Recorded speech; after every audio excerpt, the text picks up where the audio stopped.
I just keep seeing like everyone's like, oh, aren't you worried the stock market's at all-time highs? That means it's going to crash, or the AI bubble is going to crash. I just keep seeing this all the time. I think it's something that we're just going to have to get used to. Everything's going to continue hitting all-time highs in dollar terms. You think you're gaining value when really a lot of that increase in value is being eroded. S&P 500 divided by M2 over the last 100 years, down from the 1929 highs. So you haven't gained value in terms of the amount of dollars produced. These bubbles are going to continue to happen. They're going to crash at some point. Bitcoin's going to go down again sometime too. The all-time highs are just going to keep coming as money dies.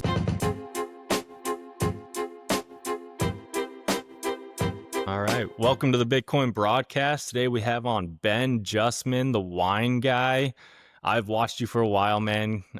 You have gotten very wildly popular. It's been fun to watch. How are you doing today? Feeling good, man. Thanks for having me on. Yeah, absolutely. So, I realized the last time I actually watched a podcast with you on it was probably like a year and a half ago. And I'm just wondering if you can give me a little backstory of how you got into wine, what made you want to do that path in life, and how that's gone so far. Yeah. I was 25 working as a geologist using my degree and realized that there was no path that I wanted career-wise going forward with that. And so was looking for different businesses to start, and weirdly had never considered starting a winery because I grew up on my family farm where we have a few acres of wine grapes, a few other things. My dad retired to that to grow all his own food, and he got sucked into making wine because someone convinced him to plant grapes, and he likes to do all his own stuff. So he made wine for himself and somehow made really good wine for himself. And there was a couple of years where he sold it casually and got some like insane reviews from sommeliers. And I think I just was working in the vineyard as a kid and hating it because I was, 13 to 17 and don't want to work for my dad and want the freedom of summer. And so I never considered starting a winery, even though it was kind of sitting there for me as a thing to do. My dad had hobby winemaking equipment, so at least enough to get me started that first year, a vineyard that produced incredible wine. And I figured he could teach me how to make wine. I learned very quickly that my dad did not know how to make wine. He really just knew the basics of like, put this here, do this time. But like crafting wine was not really his thing. So there was a little wake up call in the terms of I invested my life savings with the idea that he would teach me how to do it, and then instantly learned that he had no idea what he was doing. And he'd tell you that. And so I learned just by the seat of my pants, figuring it out along the way. And there's a lot of winemakers in my area that were super helpful. Any questions I had, they're just like Bitcoiners. They're down to help and build the community of wine in the area. And started out just selling at farmers markets. I'm pretty close to Aspen, Telluride, Crested Butte, like ski towns with decent money, people who can afford good wine, even though my town is probably 4,000 people in the surrounding area. It's ranching, coal mining, hippies. So not the place where people are really spending money on wine. The wine industry in my town is a bit more tourism oriented from people coming in from outside. But anyways, I did farmers markets for a few years and kind of found Bitcoin along that way, in an unrelated way, but found Bitcoin and started putting a Bitcoin preferred sign up at my farmers market. And in doing that, in becoming in with the Bitcoin community, it's just kind of became apparent that Bitcoiners were my best customers, and also where my headspace was at was thinking about Bitcoin. So I really wanted to orient that way. And it just kind of naturally became a situation after 4 or 5 years that now 100% of my customers are Bitcoiners, and I'm not really focused on branching out beyond that. Dang. I didn't know there was like that many Bitcoiners that was your customer base. That's kind of cool. I wanted to get into Bitcoin a little later.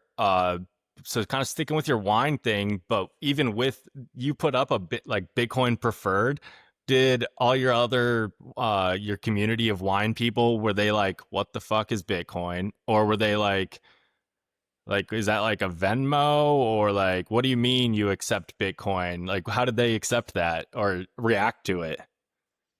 So in wine, there's a lot of like you really need the proof of work over time to be respected. I mean, you can if you create like one good wine, great, that's a good entry point, and you start building beyond that. But realistically, like there's not many winemakers that were 27 at the time.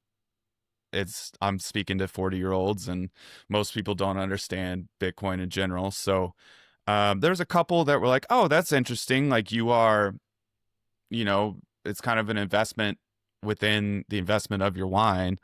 But they don't get it. And, there was a bit of probably just them being nice. I have a couple that are interested in like one that's been very good to me learning about wine over the years who owns a little bit, but owns some Ethereum and other junk and doesn't totally understand it, even though, she's very freedom oriented and a great winemaker.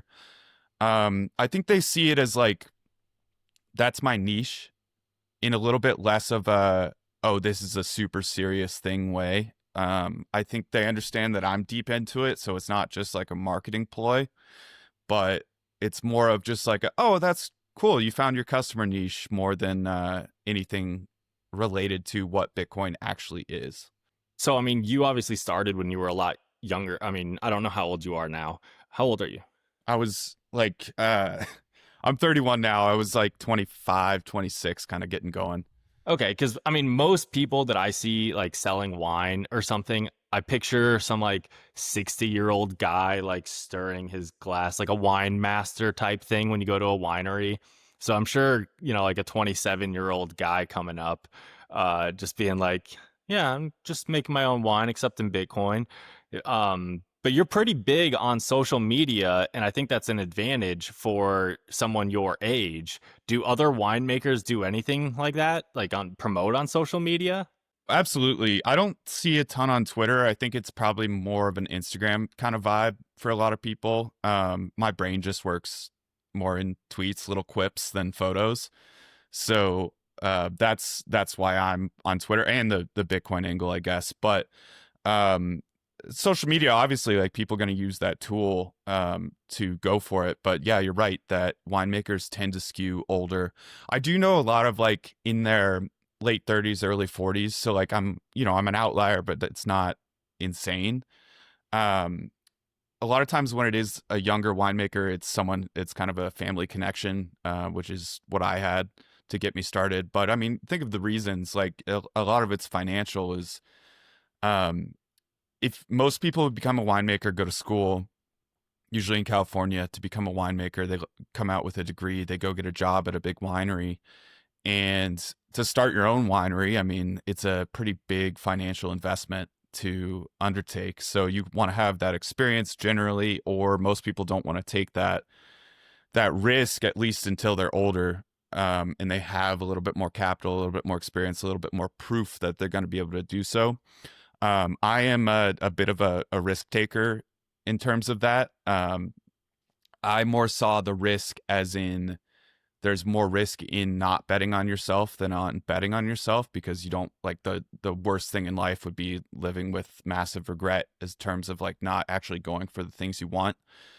Um, for me, yeah, it was less about wine than what wine brings to my life and the opportunity to start a business. Like I got to move home, I get to be out on the land, get to create something with my hands. And then wine itself brings a little bit more of like great conversations, great meals. It's a great gift to give people. That's what I really enjoyed with wine. In a lot of sense, it's like I love the way wine tastes, but I'm not the typical winemaker that's like searching the world and like viewing the world through my taste and smell, which is what a lot of wine people are. They um, aren't as much like analytical, logical. Not that they aren't those at all. We're all a mix of things, but they are guided through the world. The reason they're called the wine is because of these crazy flavors and unique aromas and all this stuff. And that's how they seek out beauty in the world. It's a little bit, it's an art. So I like the lifestyle of being a winemaker, like working with my hands on the property I grew up on, and the opportunity to have something physical that I make and enjoy these great meals with things that I like with a glass of wine that I made is pretty special. Um, but I think I'm probably on the outside for a lot of reasons as far as like what a typical winemaker would be. Gotcha. You mentioned California, and I was gonna ask because you're in Colorado. Colorado has incredible temperature swings. I went to college in Gunnison where it can get down into -40, and during the summer it can get up to 100 degrees, and it's like these wild temperature swings. Did you choose Colorado mainly because your family and then you just wanted to stay there? Versus when I think of wine, almost every bottle you see on the shelf in like a grocery store, a liquor store, every wine, unless it's from Italy, is California. Do you find that like the elevation, the places in Colorado where you grow this and make your wine is a better atmosphere versus California where it's kind of more mild, a little warmer but lower elevation? Can you describe how that kind of works? Yeah, so I'll never say better because that's Yeah, fair. entirely subjective, and whether wine tastes good or not is completely subjective. Like, I think my wine is amazing. If someone else says it's horrible, they're not wrong because it's personal opinion. All value is subjective, right?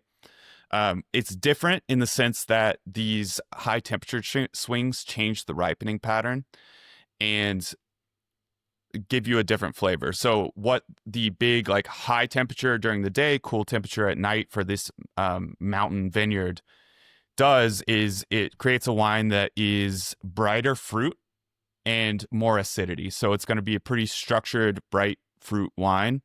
And you're just not going to be able to create that like super leathery, deep, extracted wine out of Colorado.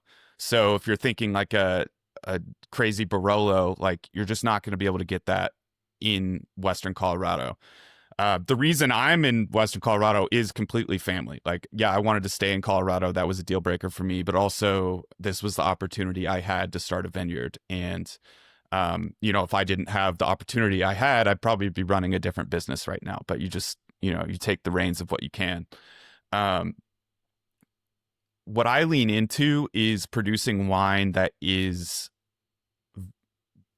my expresses my location. So there's a lot of wine out there that is made to taste a specific way. Like there's a lot of wine in generally in California that is made to taste like a Napa Cab, and you can add a bunch of things to the wine to manipulate the flavor, texture, taste, aroma to emulate that flavor that you're looking for. And it's big business to do so. So if you're producing a ton of wine, you can't take any risk. I'm a small producer. I can take a little bit more varietal risk. I can take a little bit more um, risk between each vintage, not varietal risk. Excuse me.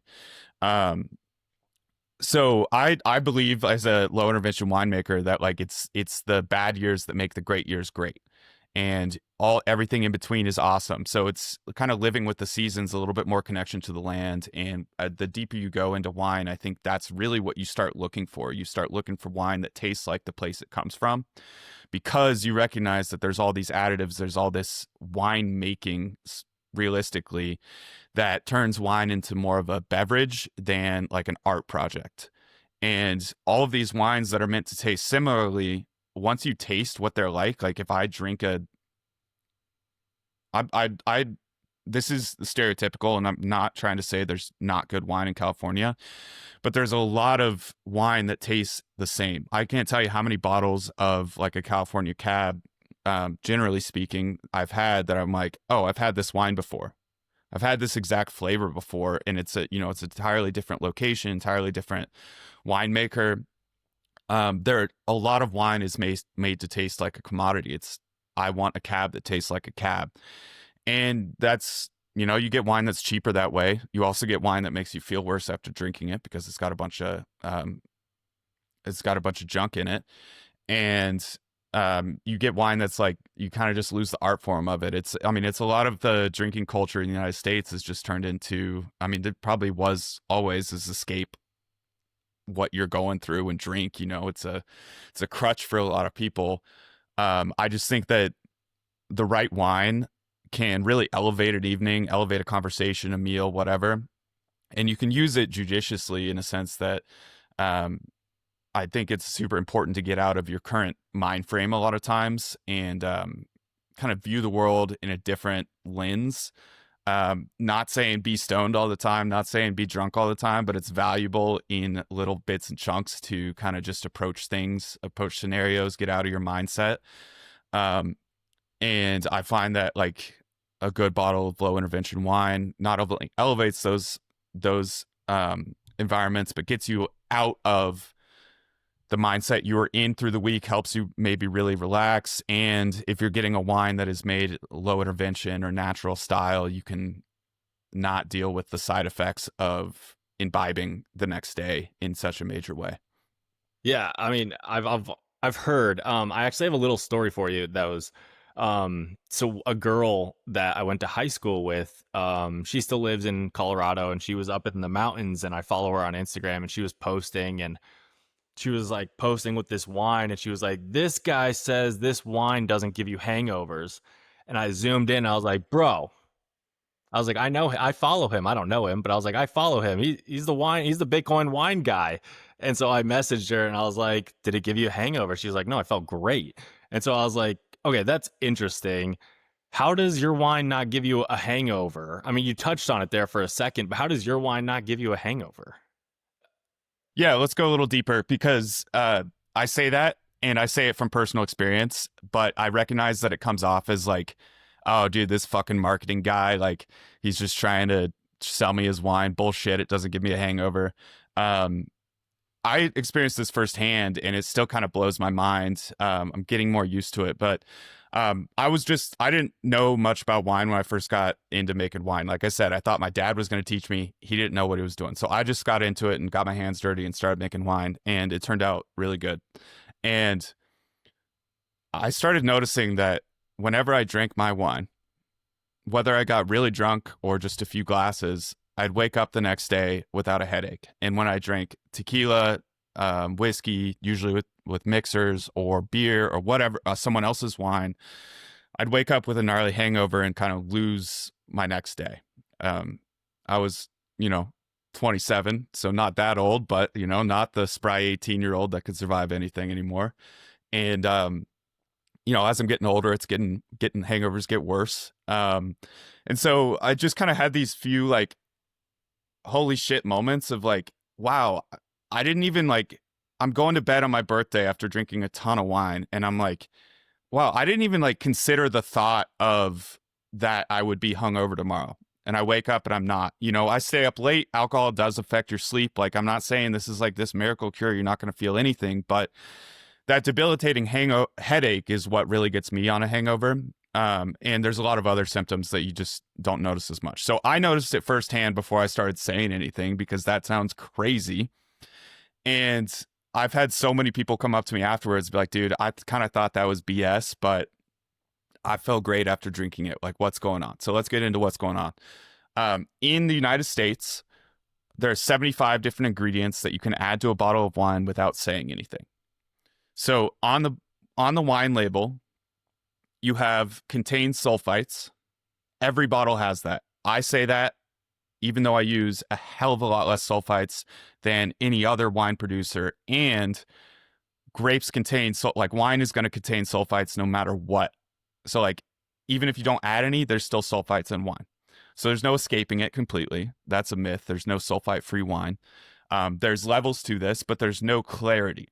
So 75 different ingredients. The only one that's listed is one that's in every single bottle, and it doesn't say any sort of volume about that because the same producer who uses none has to say the same thing as someone who uses a ton, right?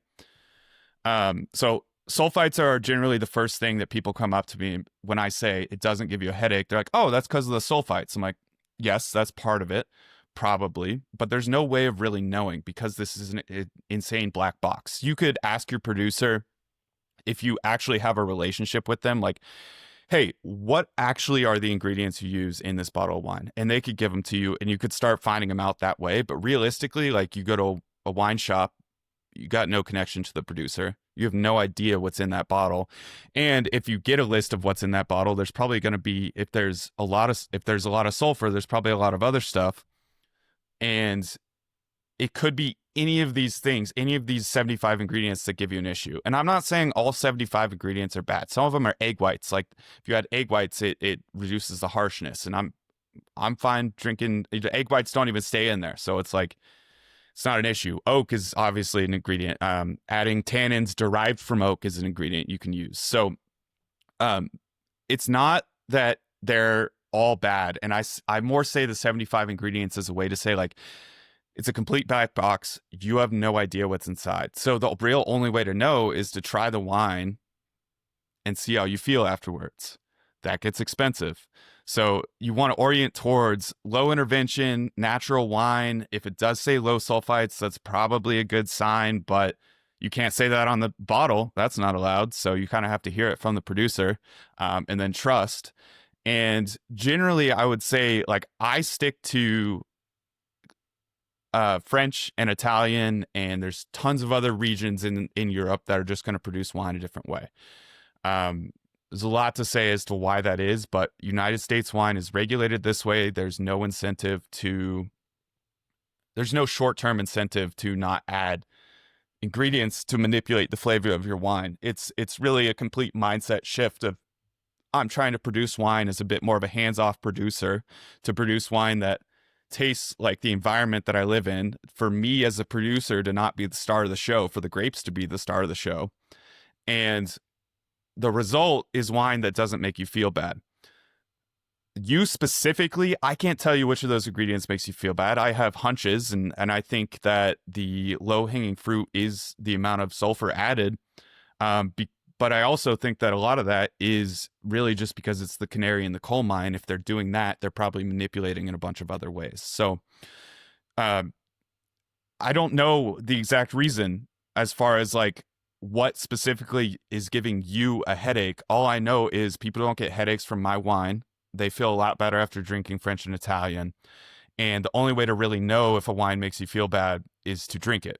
I assume that smaller producers usually add less because they're not this huge corporate interest that is going for millions and millions and millions of dollars on a slight flavor tweak. But then again, I drink something that is from a producer that I know that I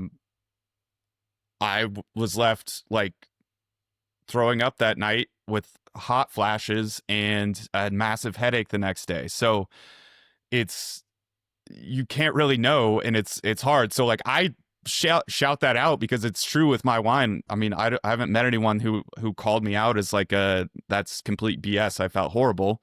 That said, hangovers are, like, it's not a 1 or 0 phenomenon. There's gray area, and for me, it's really the headache. I don't get the hot flashes from my wine, all that kind of stuff. You just generally feel a lot better.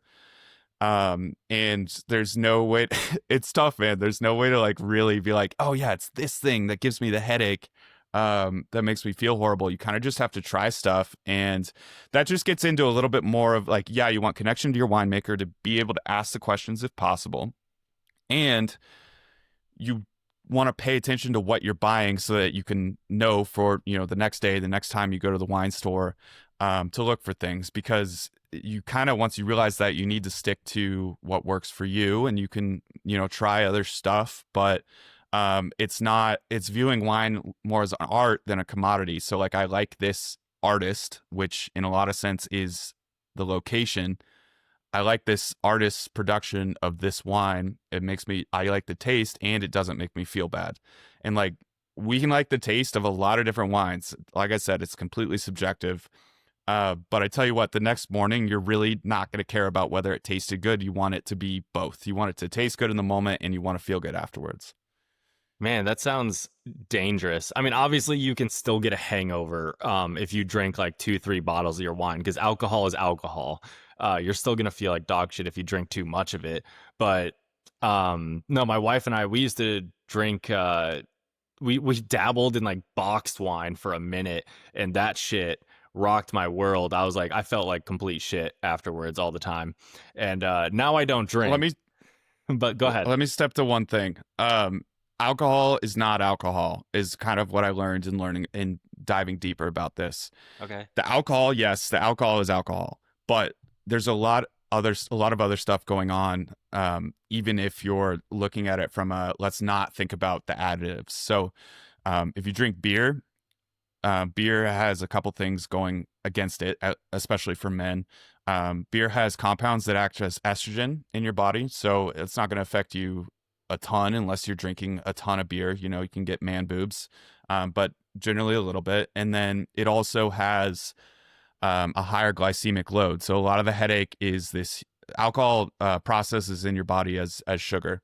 So a lot of the hangover is this big peak in blood sugar, and then drawdown of blood sugar is where you feel the hangover, where you feel the come down and the effects of that. And so beer raises your blood sugar faster. Also, a lot in beer, a lot of the ingredients are farmed with glyphosate, and there's no connection to the land in beer. So like, there's not really any knowing, and uh, I don't see that much organic beer around. Wine has what is it? Polyphenols that I'm gonna have to Google it. Are good for you. Uh, red wine specifically.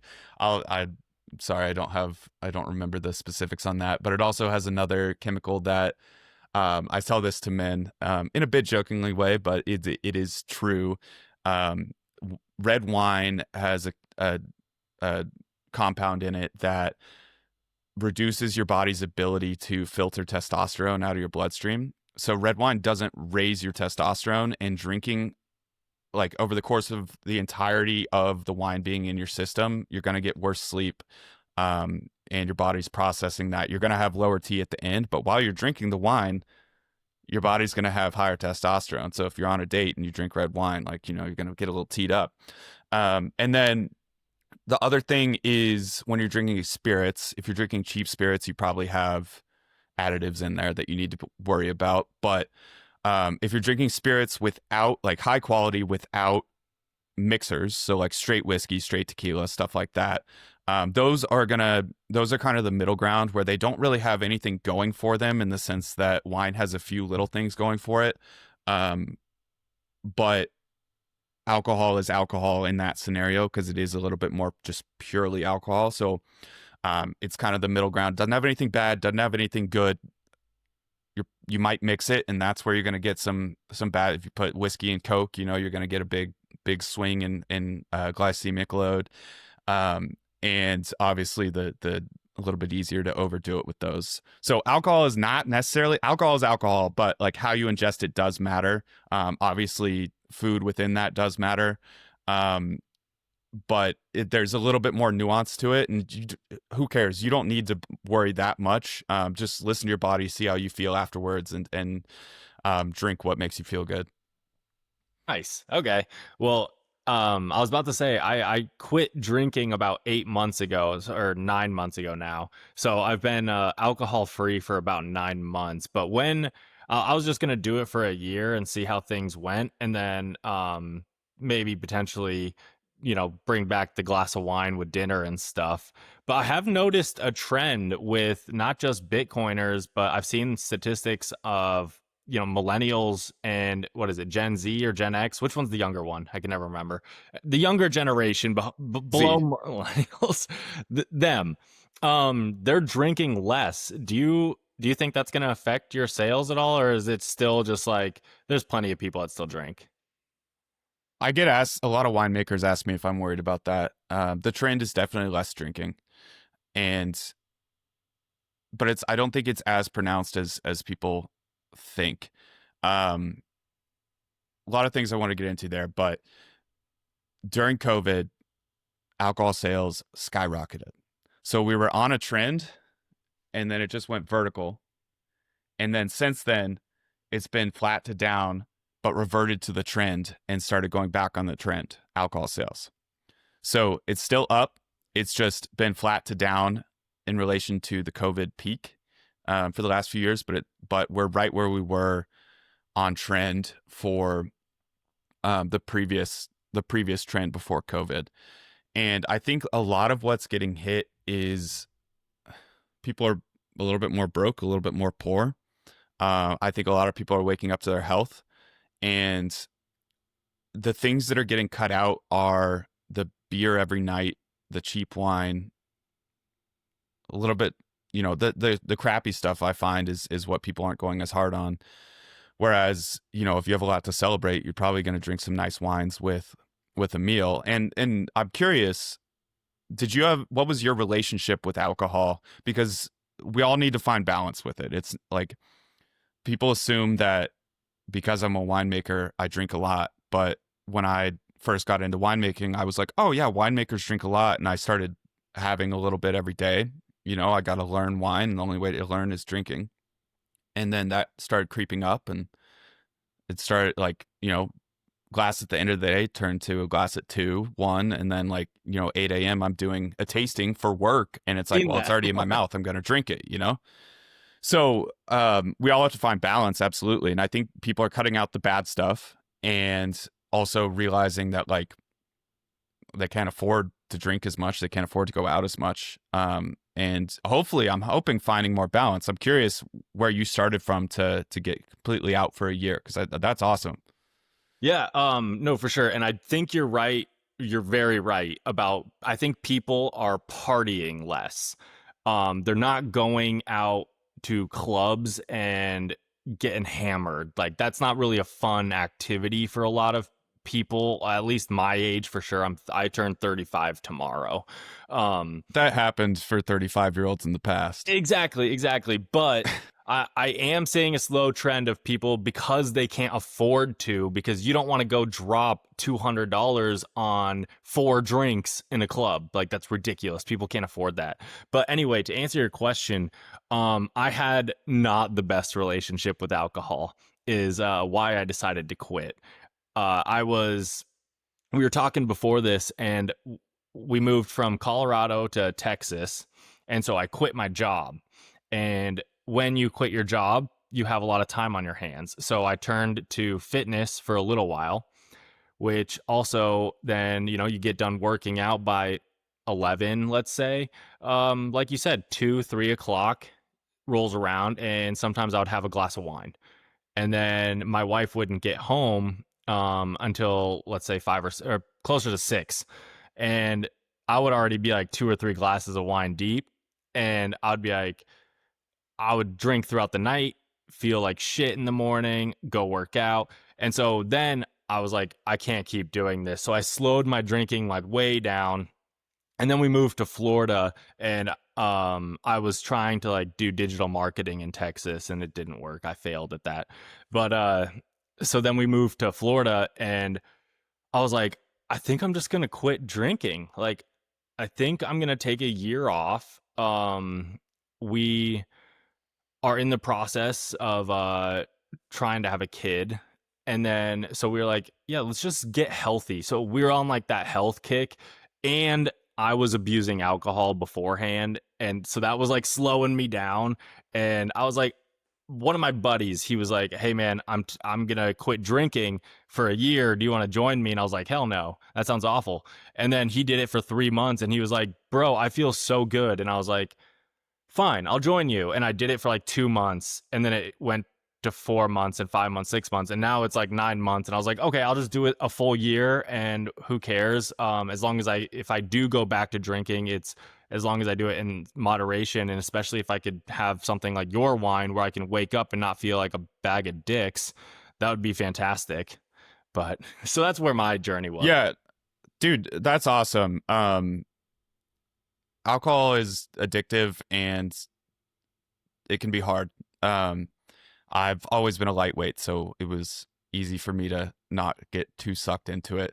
Um, but I also do a thing where like every month I alternate getting starting a new habit for 30 days and eliminating a bad habit for 30 days, alternating between those two. And I find a ton of value in just creating space. Um, it's hard when you're like, I'm quitting this forever. Because maybe you do like something. Maybe you do see like small bits in your life where it can fit, and you don't want to totally give those up. You want to give yourself the ability to be smart, trust yourself, and all that stuff. And I think creating space is massive. And depending on kind of your relationship with it and how hard you want to go, um, how much space you really need to create is how long you need to be. So that's awesome, a year. And, if you go longer than a year, great. If you don't drink ever again, great. Um, life's about finding balance. And for a lot of people, the balance with alcohol is zero. I find that if you're going to drink, if you can try and get the mindset of drinking to enhance a moment as opposed to escaping a moment, you're going to be better off drinking for like real good reasons, and then drinking higher quality. You're going to, it's, you maybe don't justify as many bottles of wine when they're nicer, or as many whiskey pours when it's a really expensive whiskey. Um, when you can kind of put that into, if you can put that into its own silo of like, I drink for good meals or for positive occasions, like I think that can be positive. But yeah, we all need to find our balance. My girlfriend doesn't drink at all. She drank when we met and then went on a health kick and stopped drinking, and that's um, decreased the amount I drink, which wasn't very much to begin with. I have wine in my mouth a lot, but I spit because it's work and I need to taste it. And you kind of just, for me, I love drinking with friends, having a good night, whatever. Um, and every once in a while, I wish I had this more, honestly. It's maybe a couple times a year, that 2 a.m. with your buddies, that's like, who cares how bad you feel after that? It's like such a soul lifting experience to have that time with friends. That's harder to get as we get older. But the drinking has lost its shine for me. It's work. I have unlimited wine, dude. Like I have more wine right now than I could drink the rest of my life if I never made any more. So it's not exciting for me anymore, in the sense of like, it just needs, the environment needs to be exciting. And if drinking boosts that, or it's like fun sharing my wine with other people, great. But yeah, it's hard to find that balance. I touched the stove. It sounds like you touched the stove, and it's awesome that we both had the ability to kind of like step back, take a look at our lives, and create some space, and hopefully find the right balance going forward. And it's, life's a journey, so who knows, we might touch the stove again. I can be somewhat retarded at times and make bad decisions, but you're just hoping to move towards that balance. Yeah, I agree. And I mean, wine for me, if I do start to drink, it will only be for celebrations, or like yeah, socially drinking, like one or two glasses when you go out to happy hour with like coworkers, or you go to a conference and everyone gets, like a whiskey or something. Like I'll probably just get wine, because hard alcohol was like a hard stop for me.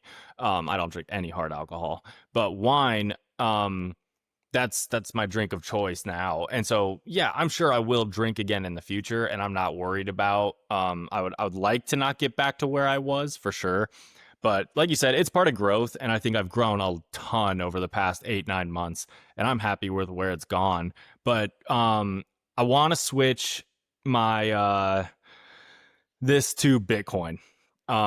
Because dude, you have Let's go, dude. I'd rather talk about Bitcoin than anything else. So cool. I'm just kidding, You but have let's go. you've blown up on Bitcoin. You said almost 100% of your customers are Bitcoin. And you said, I vaguely remember this. Do you still buy Bitcoin, or is it only sales still? I haven't bought Bitcoin since the bottom of the bear market. Okay. Okay. So yeah, so it's all been wine sales. I guess that's buying Bitcoin, and it's a constant DCA where generally the DCA is at the top of any local high. When people are feeling a little bit more rich, they buy some wine. But yeah, so I was doing farmers markets. Like I said, I started out 5 a week. Each farmers market ends up being like about a 12-hour day with driving, setup, and sales. And every year I would drop one. So the next year I would do 4, 3, 2. And once I got to 2 last summer, I realized that that was 25% of my sales.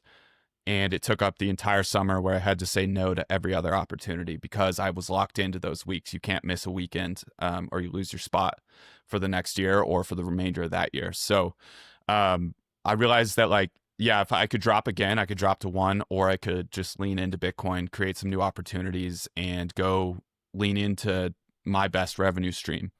So, it took a while to get any sales in Bitcoin. I, started out just like every once in a while it was great, but as you grow, as you build a footprint, as you become more recognizable and build a brand, it takes time. And for people to trust that the wine is actually good, they need to see other people enjoying it. So it's taken time, and I think like any building social media presence, that's all it is. It's just Bitcoiners, I think, are a more powerful niche than most. And part of that is like big. I'm one of like how I describe my customers, right? I'm just like in the thick of doing it, but I'm this way for other businesses. Like if someone's a Bitcoin business, that is a game changer for me supporting them versus the exact same business, the next house down, whatever. I'm gonna go to the Bitcoin one, so that separates you. Also, Bitcoiners I find are extremely mission oriented in that way. They're very loyal and also very perceptive of on the downside. For some people, they're very perceptive of any scams. They just root that shit out because they've been seeing it for so long. And they're smart, they're analytical, and they learn how to think about things from first principles. So like it's not for every business to go Bitcoin. And I think it's great for businesses that really connect with their customers, really, especially produce healthy products. But if you're just going for the like crappy flipping sale or drop shipping or whatever, sure, maybe you could do good shirts that way or whatever. But I find Bitcoiners who have a brand, especially craft made, with high quality ingredients, built with integrity. I mean, this is a little bit of marketing speak. I find that Bitcoiners are like the perfect niche for a lot of businesses, and it's just like slept on. Yeah. No, it was the best described when I heard someone say that it's a cheat code because you're literally saving in the best money possible, and when you don't have to worry about like fiat dollars and your money is literally going up, 50-60% a year, it's I can only imagine how it's helping your business. But I wanted to ask because this year has been a very sideways year. Year to date, we're up like what 3% or some shit. Like it's ridiculous.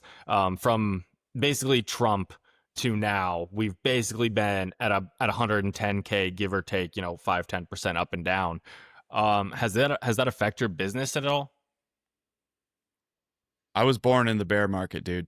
Um, I say that because I was really born at the tops. I figured out Bitcoin and had my like, oh shit, that's what this is. Like really understanding Bitcoin moments at the top of both of the 2021 cycle on both peaks, and went all in at both tops, and kept buying the whole way down as I found out ways to be more all in.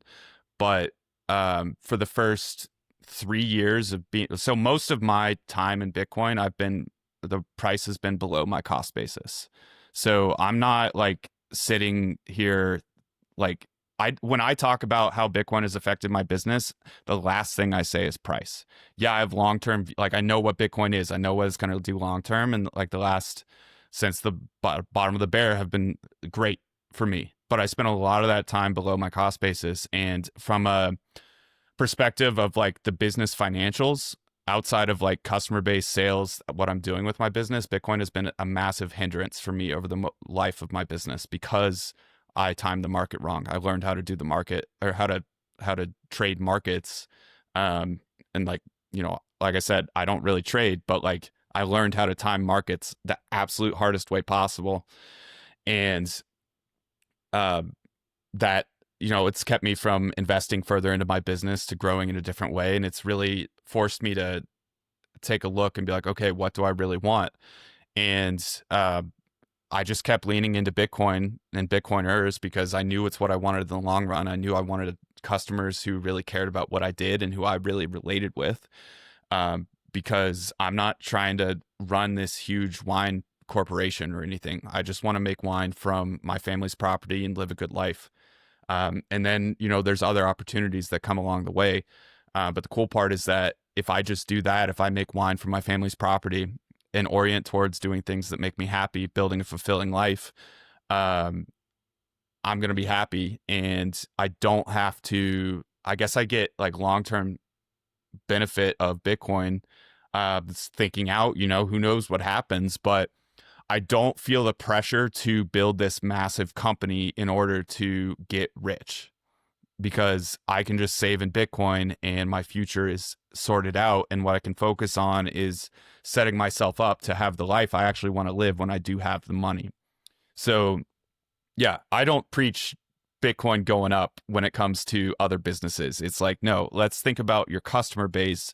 Who are Bitcoiners? They're going to become your best customer if you align with them in both Bitcoin and a high quality product, telling a story, being part of building the world that they want to live in. They're ride or die for you. But no, Bitcoin, the asset, has absolutely, outside of maybe the last like year and a half, like, okay, sure, yeah, I thought the price was going to be higher. I was planning on that, and my sales have been down compared to what I expected this year because I expected more price run up, and when there's more price run up, people can afford more wine, right? But ultimately, like, I feel so much better than I did the first 3 years of being into Bitcoin that I have no complaints. It was a dark bear market for me. Dude, that's awesome. No, I'm glad you stuck with it because a lot of people drop off. Um, I mean, everyone buys the top, but not everyone started at buying the top.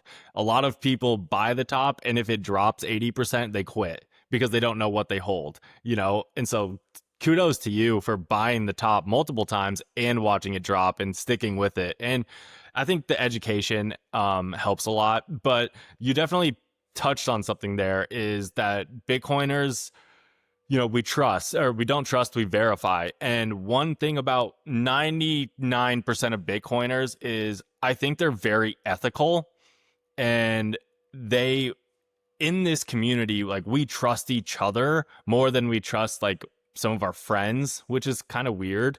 But it's true, and we support each other. Have you found that being just a Bitcoiner and being in this like Bitcoin ethos, networking with Bitcoiners, has that just like helped with your business, your mindset, like your shift, anything like that? Yeah, I am always looking for people who have the same morals as me. My morals became a lot clearer with Bitcoin. I just kind of like reset, learned how to think about a lot of things in learning about that. But I'm always looking for people who have the same morals as me, who also have the life that I want to live. And that's not like the exact, there's bits and pieces in every person, but I really take to heart, don't take advice from someone who doesn't have what you want, pretty seriously. And so I've started just realizing that so many of the people in my life that were not into Bitcoin were seeing the world becoming more negative, harder to afford, worse in a lot of ways. And um, that is not something I can vibe with. I'm very much a progress, process optimist. And so I started getting the right energy from Bitcoiners that I wanted more and more of that because I want to build this bright future for me. And, hopefully that plays a small piece into a brighter future for the world. So I just kept meeting Bitcoiners that were doing that. And that my focus just kept going that way because every time I was in the fiat world, it was a lot of doomer pessimism or like, oh, more government will save us. So things that I'm pretty vehemently just not attracted to. And what's great is that, there's a couple other winemakers that are Bitcoiners. They're very different scale than me. So their business is not oriented towards Bitcoiners in the way I am. They're super helpful and friendly. And same with all the winemakers I have here in my circle. But I just say that to say that Bitcoiners work as a team in a hell of a lot of ways. I probably feel that more than some other companies just because, my direct competitors, I don't really have any. So it's like working with any sort of other person who works for any other company. It's like, oh, you make wine, I do this. Cool, great. Like, we're both on Team Bitcoin. But I see that a ton. And even in industries where there's more competition, I see a lot of working together, or we're on the same team, we're on Team Bitcoin.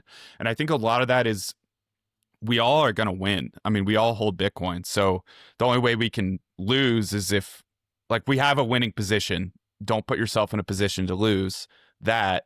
And everyone feels comfortable in the sense that, like, yeah, it's competition, it's friendly competition, that's good. But ultimately, like, if you win, that probably helps me win too, because you got more Bitcoiners on board. And ultimately, like, my base case is Bitcoin wins. So we're all going to win. I've just said that a million times, all in one circle. But ultimately, I think we all have our own, like, foundation pretty built, and we're all pretty confident in our ability to survive the future.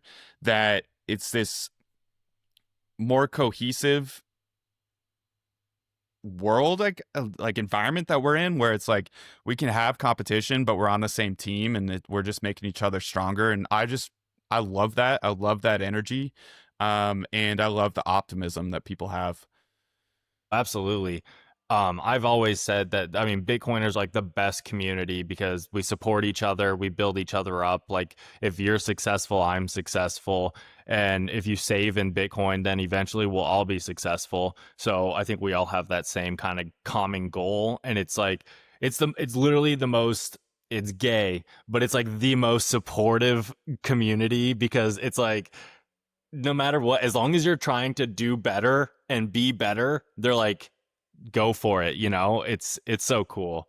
Um, Well, we all had our, like, priors completely destroyed by Bitcoin. We all kind of were in that previous world, and so we've all kind of been broken down in learning about Bitcoin, and, like, had to face, like, who we are in a funny sense. It's weird learning about how learning about Bitcoin and learning about money makes you look inward as well. I think a lot of that is, hey, I'm going to be well off in the future. I'm going to be fine. So if I'm going to be well off in the future, I better build a life that I want to live in the future. And I bet a lot of us go down this health kick because I want to be healthy to enjoy that future with my family, with my friend, whatever it is. And I think like, we take this low time preference, long term approach, and it's not about just, like, building wealth. Yeah, sure, sit on your Bitcoin, it'll increase in value. But I think once you get that dialed in, you start looking at other ways in your life. How can I build a life, build a system that works in a way that will be great in the long run? yeah, absolutely. No, I completely agree. I did want to ask you about a post you had recently. It was talking about the bubbles. I have it right here. It was like, these people seeing bubbles everywhere in the economy today aren't wrong, but they are misdiagnosing the problem. They're seeing symptoms without recognizing the root cause. When money dies, everything looks like a bubble until you realize that you're using the wrong denominator. And I was like, bro, well said. Um, can you expand on that though? Expand on that for me. Of course. Yeah. I mean, I'm a macroeconomic enthusiast. That's kind of what the angle I got into Bitcoin, learning about that, learning about the history of money. And I just keep seeing, like, everyone's like, oh, aren't you worried? Like, the stock market's at all time highs. That means it's going to crash. Or the AI bubble is going to crash. I just keep seeing this all the time. And I think it's something that we're just going to have to get used to. Everything's going to continue hitting all time highs in dollar terms. And people are just going to, you think you're gaining value when really a lot of that increase in value is being eroded. So if you look at the S&P 500 divided by M2 over the last 100 years, we're down from the 1929 highs. So you haven't gained value in terms of the amount of dollars produced, if you just stuck with the S&P 500 index. And that's not a perfect line because there's no perfect value for inflation in our current system, because even if you do the amount of dollars that exist in the system, there's a continuous growing number of people who demand dollars. So you're spreading it out. It's not a fixed system. That's the amount of dollars are going into. So I more just think of it as like these bubbles are going to continue to happen. We're going to continue getting skies falling. They're going to crash at some point. Sure. Everything, it all comes in waves. Bitcoin's going to go down again sometime too. Uh, but the all-time highs are just going to keep coming as money dies, and it's just going to keep getting more and more and more apparent. And there's so many macro doomers that are saying things are in bubble territory, but as soon as you start seeing a bubble, there's probably still a huge up left to go before it pops. I mean, there were people calling the dot-com bubble like 5 years before it popped, and if they sold everything, they missed out on a shit ton of gains, and it might have popped to a level that they were calling, like it might have popped to a higher level or whatever. With Bitcoin, I think we just get a little bit of a step back. We understand the root of the problem is money printing in the fiat system, and that system is inherently unstable. And we're choosing a more volatile asset that, from the outside, it looks like it has all these bubbles. But when you kind of realize what's going on, the necessity of why we have this thing, you're able to take a step back. You have to take a long-term approach because, like I did, I learned the hard way buying the top of this bubble, quote unquote, riding it all the way down, but knowing what it was and being able to take that long-term approach. So, the beautiful thing about Bitcoin and from my perspective of, I guess I learned the right asset, but I didn't know how to time markets is the time is forever, right? It sucks in the short term to lose value, but when you're buying a stock, when you're talking about these things that are bubbles, if you're buying more than an index, if you're buying like an AI stock hoping to cash in and you're wrecked if the bubble pops, you have to also time the sale. And that's two really hard things. So you have to find the right asset, which is hard. You have to time the right buy and time the sale. And what Bitcoin does is over a long enough time frame, it eliminates that third decision point. You still may choose to buy a new house, upgrade your life, whatever it is, but not having to specifically time it as hard in a way to like for the investment to be valuable at all, you have to time the exit perfectly is I'm not going to be trying to do that, So I don't know. I keep seeing so much macro doom because we're at all-time highs, and it's like these all-time highs are going to keep coming, man. They're going to keep printing dollars. I'm glad I don't have to time my out. Yeah. Oh, absolutely. Like I can't imagine trying to trade Bitcoin right now. Like if you I don't know, so many people are getting wrecked, it's ridiculous. But then you mentioned like M2 and S&P and gold. You didn't mention gold, but gold has gone up so much, and I think it was you posted that for Bitcoin to hit an all-time high in gold terms, we'd have to reach $228,000 at the time when you posted that. I don't know what gold's at now, like 4,100, 4,200, who cares? But Bitcoin would have to go to that.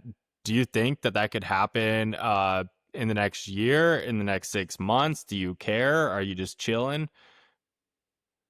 The lesson I learned from that post is don't trust ChatGPT on what the price is for assets today. Does a really bad job of that. So my quant, as in some anon that commented on that, told me the number was actually like 163 at the prices that gold was at that day. It's obviously it's a moving target. Gold changes, Bitcoin changes, and it's just been interesting, man. It's been interesting seeing Bitcoin hit the gold all-time high and kind of get stuck there. We set a new all-time high at some point over the last couple of years since 2021, but generally we're kind of stuck on this this all-time high train as resistance for the Bitcoin gold price. And personally, I don't really expect us to expand beyond that all-time high and like to leave gold in the dust again in the short term, just because gold's ripping so much. But I do think that once Bitcoin breaks that, like that's been around that much, that I do think once Bitcoin breaks that resistance of setting a legit new all-time high valued in gold, I think that that's kind of when Bitcoin really sets its tone as like or sets the stage for it to be a global monetary asset. Whereas like right now, we see hedge funds, we see investors like dipping their toes with a couple percent allocation. And it's, the United States government has some, but like we're not seeing, at least from the outside, we're not seeing these like huge governmental entities stacking Bitcoin in a super serious way, in the way that we believe they should. Um, and the reality is just that, it's too small for them. They don't want to, even though it would be probably really smart to be early on that.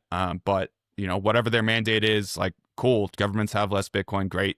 But I think that once we break that all time high in like a serious way, then Bitcoin starts taking on a roll as like a crazier macro asset. And I mean, we could hit what, $3 trillion asset by the time we even touch that. Gold could run more. We could be at 4 trillion. Like when I got into Bitcoin, gold was at a $10 trillion asset, and so that valued each Bitcoin at 500,000. This was like the click for me that got me to buy my first like a couple $100 of Bitcoin. Was I learned about it enough. I kind of knew the general idea, but I was like, how the hell do you value this thing? And what I learned was listen to Vijay Boyapati talk about different valuation metrics for Bitcoin. And like we know Bitcoin is better than gold. So it should be worth more than gold, but at the baseline, Bitcoin should at least be equal to gold. And when I got in, it was $500,000 per Bitcoin, made Bitcoin a $10 trillion asset, which made it equal to gold. That was big enough for central banks to be buying, or at least have some. We know they've picked up their buying since.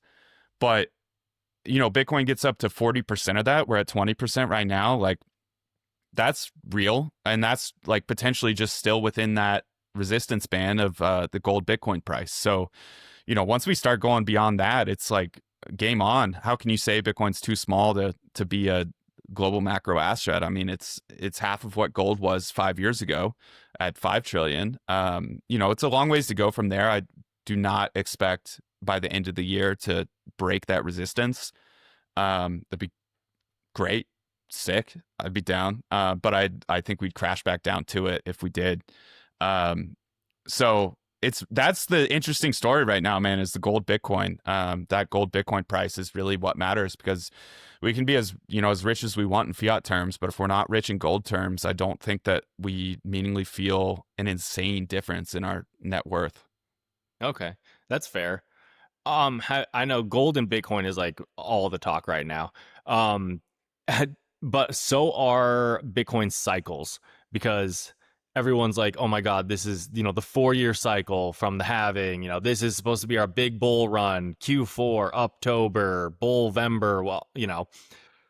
Well, what are you thinking is going to happen? What are your thoughts on us maybe running up in 2026? Maybe we don't even run up in 2026. Maybe we just stay flat for another year. Who knows?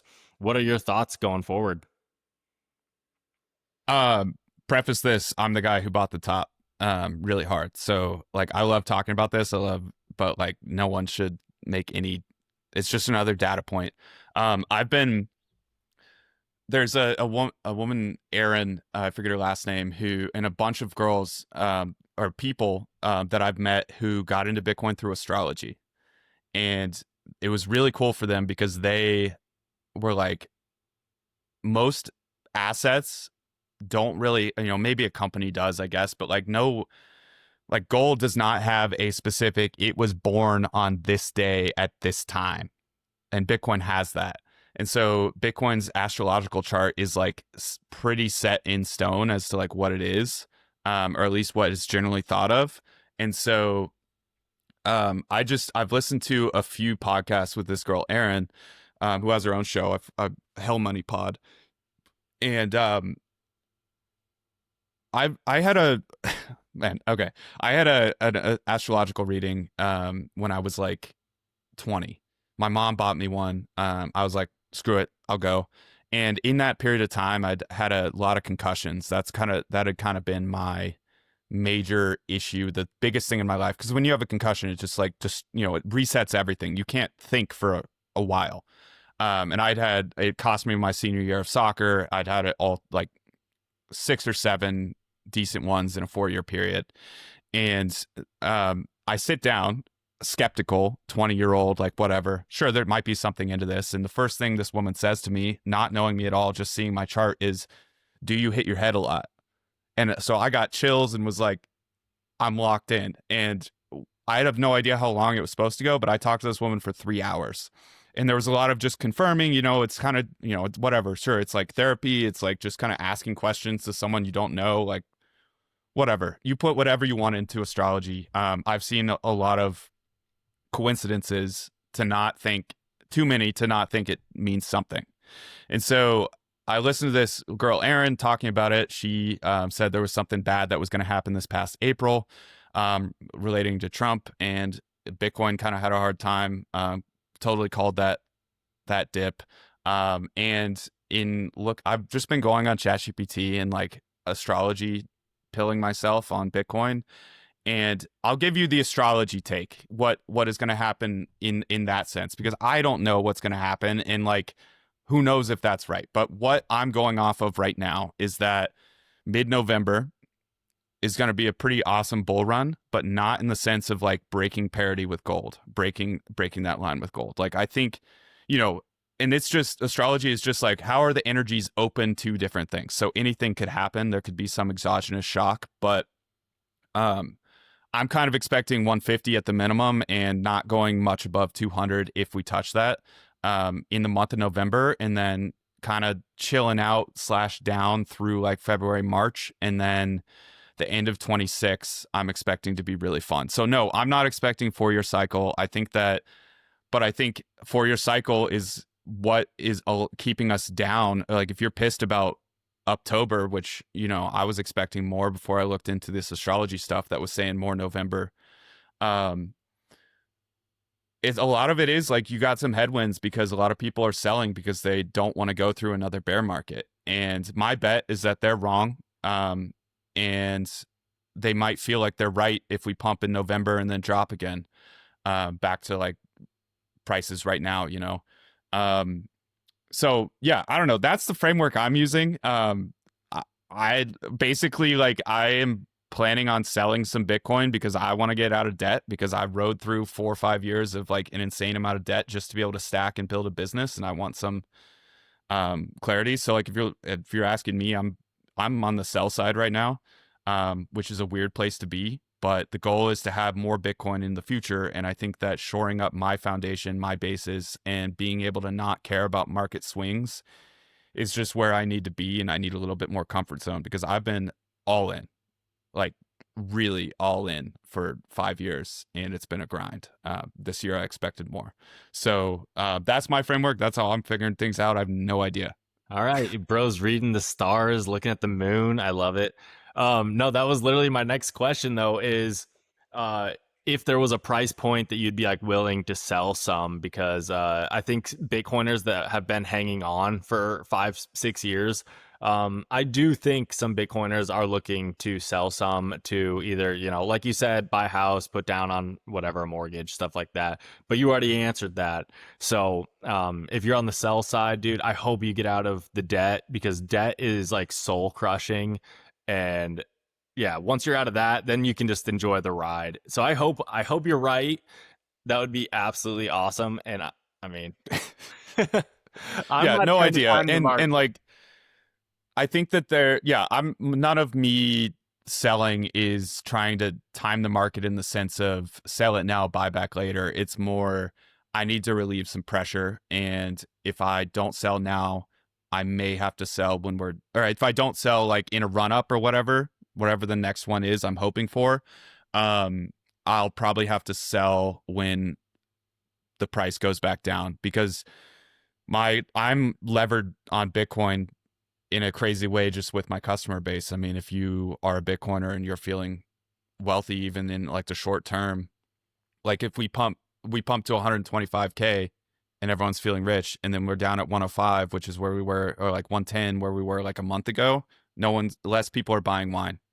It's this like weird little psychological swing. So yeah, so my sales are kind of levered on that, and I have to be aware that because I'm all in Bitcoin, because I'm all in Bitcoin customers, I have to be aware that sales are going to decrease if we're going through a dip. And if I need more money during that time, I better have created more of a cash buffer. So, yeah, when I went into Bitcoin, like I said, I bought the top, and then I took out a bunch of like 0% credit cards to buy it all the way down, and just kind of put myself in a bad footing to start.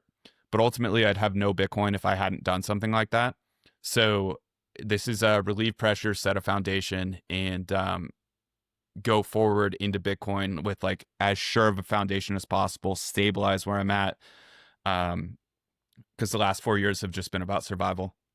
Awesome, man. Um, well, all right. So we've been going for a little while now. I don't want to keep you too long, but do you have any advice for maybe, someone my age, I'm 35, or younger who, they're trying to get started as an entrepreneur? You've been doing it now for quite a few years. Do you have any advice for someone trying to get into something? Uh, do it is really all there is. I think I was 25 and was single, and nothing tied me down. And so I was able to take a big risk and invest my life savings a few times over into starting a business. Um, yeah, I was able to take that risk. And if I failed, like I would learn from it and that'd be great. But like, if you got a family and like I want to have, and you can't take as much risk depending on your situation. So there's lots of ways to dip your toes in to just kind of start on the side, but ultimately like it's just a lot of work, and you have to be willing to do that and driven to do that. Your health is super important because your health is your business at that point. There's You are your business. There's nothing else in there. So if you're not treating yourself right, you're not going to be able to perform. Your business isn't going to be able to perform. So get that right. Um, and find something that like you're actually really psyched to do. There's tons of things you could start, but if you're not pumped to put in the hours, you're not going to do it.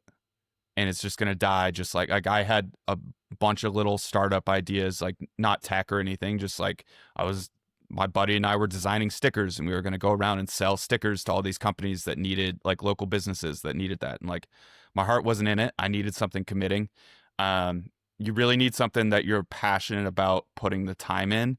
And that could just be, I'm passionate about starting a business and I need to just go. Like it doesn't have to be the specific thing. You could love the process.